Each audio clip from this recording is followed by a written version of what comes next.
Hi, doctor Sundar Paramarthalingam. நிறைய patient கொஞ்சம் exercise பண்ணுங்க, உடற்பயிற்சி பண்ணுங்கன்னு சொன்னால், அதுலேயும் முக்கியமாக லேடிஸ் சார், நான் பண்ணுற வேலைக்கெல்லாம் பயிற்சியே தேவையில்லை சார். காலையில் எந்திரிச்சதுலேருந்து பொழுது முடிகிற வரைக்கும் ஒரே வேலை தான் சார். வேர்த்து கொட்டுது சார்.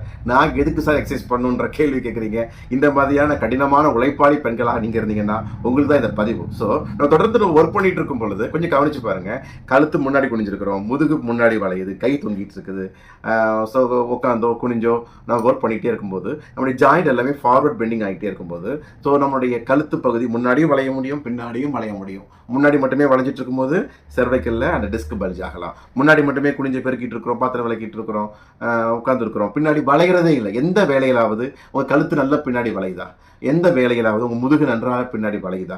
இல்ல. அப்போ நீங்க என்ன பயிற்சி பண்ணணும்னா, முதுக பின்னாடி வளைச்சி கோப்ரா போஸ், புஜங்காசனம்ன்ற மாதிரி பயிற்சிகள் பண்ணலாம். கழுத்தை நன்றாக பின்னாடி வளைத்து ஸ்ட்ரெச் பண்ணி அந்த பயிற்சிகள் பண்ணலாம். கையை தொங்க போட்டு பயிற்சி பண்ணாமல் கை ஷோல்டருக்கு மேலே ரைஸ் பண்ணி பயிற்சி பண்ணலாம். எப்பவும் நம்ம காலில் வந்து கீழ் நோக்கி தொங்கிட்டே இருக்கும்போது வெரிகோசிட்டி போன்ற நரம்பு சுருட்டல் பிரச்சனை ஏற்படுறதுக்கு வாய்ப்பு இருக்குது. ஸோ ஒரு 10 minutes ஒரு நாளைக்கு 3 வேலை நீங்களே ஸ்ப்ளிட் பண்ணிட்டு ஜஸ்ட் ஃப்ளோரில் படுத்துக்கோங்க, பெட்டில் படுத்துக்கோங்க. பக்கத்தில் உள்ள வாலில் செவரில் 2 கால்களையும் மேலே உயர்த்தி டேனா ஷேப்பில், எல் ஷேப்பில், இடுப்பு கீழே கால் மேலே ஒரு 10 நிமிடங்கள் வைத்திருக்கலாம். இல்லை அப்படி காலை உயர்த்திட்டு சைக்கிளிங் ஓட்டுற மாதிரி படுத்திருந்து சைக்கிள் பண்ணும்போது அந்த லெக் அந்த வெரிகோஸ்லாம் குறையதுக்கு வாய்ப்புகள் உண்டு. ஸோ பொதுவாக பயிற்சிகள் எப்படி இருக்கணும்னா, நம்ம வேலையில் நம்ம ஒர்க் பண்ணும்போது நம்மளுடைய ஜாயிண்டை எப்படி மூவ் பண்ணுறோமோ அதுக்கு ஒரு ஆப்போசிட் சைடில் ஃப்ளெக்சிபிள் பண்ணுற மாதிரியான பயிற்சிகள் பண்ணுறது தான் ப்ராப்பரான வே.